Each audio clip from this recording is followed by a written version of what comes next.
Welcome back to World Crisis Radio. Webster Tarpley here in Washington, D.C. Keep up with everything I'm doing on Tarpley.net, and my Twitter feed, Webster G. Tarpley. After last week, remember we had interview with me by ANSA, A-N-S-A, Italian equivalent of the Associated Press, picked up in various Italian papers. This past week, I was a guest of Richard Syrett in Toronto on a large commercial AM radio station. I have been on the Jeff Rentz program for an hour and a half, Alex Jones twice, once on Sunday, once on Monday. I've given an interview to Pečat of Belgrade, one of the leading magazines of Serbia. I had a very interesting talk with Colonel Ray at KURV down in McAllen, Texas, commercial radio station, and an hour on Norway and the debt crisis with Bonnie Faulkner on WBAI KPFA San Francisco that will be coming out in the near future. So, again, keep up with all of that at Tarpley.net. And remember, you can't follow the debt negotiations without surviving the cataclysm, your guide to the worst financial crisis in human history. Continuing now, the Boehner Plan is essentially an exercise in public relations, and it has backfired because he cannot get the votes even in his own caucus. And he's going to have to load in so many of these reactionary ideological shibboleths that it will be impossible even to get Senate Republicans to vote for this. We had Senator McCain, in a rare moment of lucidity, saying that the economic program of the Tea Party is bizarro. Bizarro, of course, that cartoon world popular among so-called conservatives in the 1980s, right, where the planet is a cube, where the smoke goes down, where the clock goes backwards, you got the drill.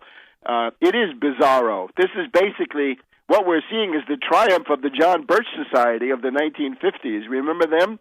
Remember the songs of Tom Lehrer about them, that Eisenhower was a commie?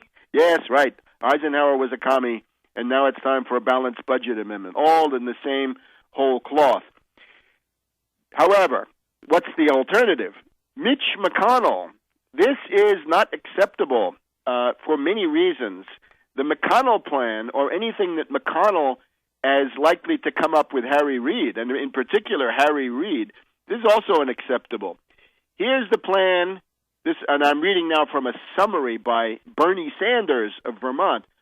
The plan by Reid calls for $2.4 trillion in cuts over a 10-year period, $900 billion of cuts in education, health care, nutrition, affordable housing, child care, and many other programs desperately needed by working families and the most vulnerable.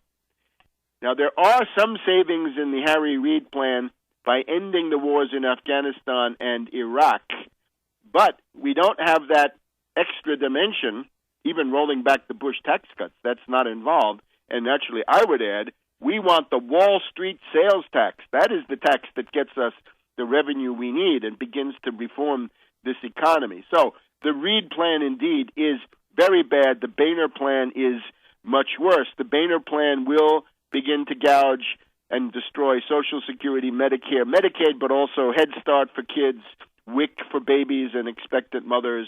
Every group in the society is going to get hit by this.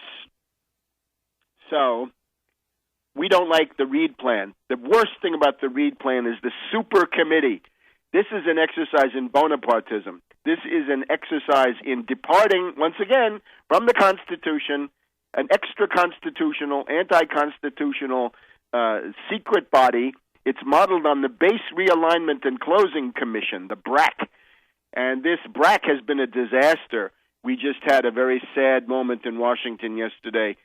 The colors were hauled down at Walter Reed Army Hospital. There's been a hospital there since the Civil War. When you visit the place, you'll see it's not far from Fort Stevens, where the attack of Early was repulsed, with Oliver Wendell Holmes in the front line and Abraham Lincoln coming up to visit, and Oliver Holmes telling Lincoln to get down because they were shooting at him.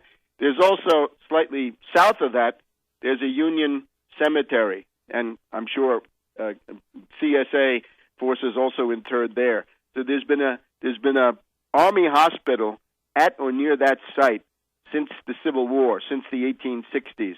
And now yesterday, Walter Reed is no more. This is a tragedy. We don't want the BRAC. We don't want a new version of the BRAC to do to our entire country what the original BRAC has done to such valuable institutions as Walter Reed Army Hospital. By the way, it means don't have a heart attack in the District of Columbia, because now there's one fewer hospital that you could go to in an emergency. So we reject the Boehner plan. We reject the McConnell-Reed plan, the Reed-McConnell plan. The original McConnell would be acceptable in the sense that it says that there should be an increase in the debt ceiling, clean bill, and Obama takes the responsibility. Exactly what he should do.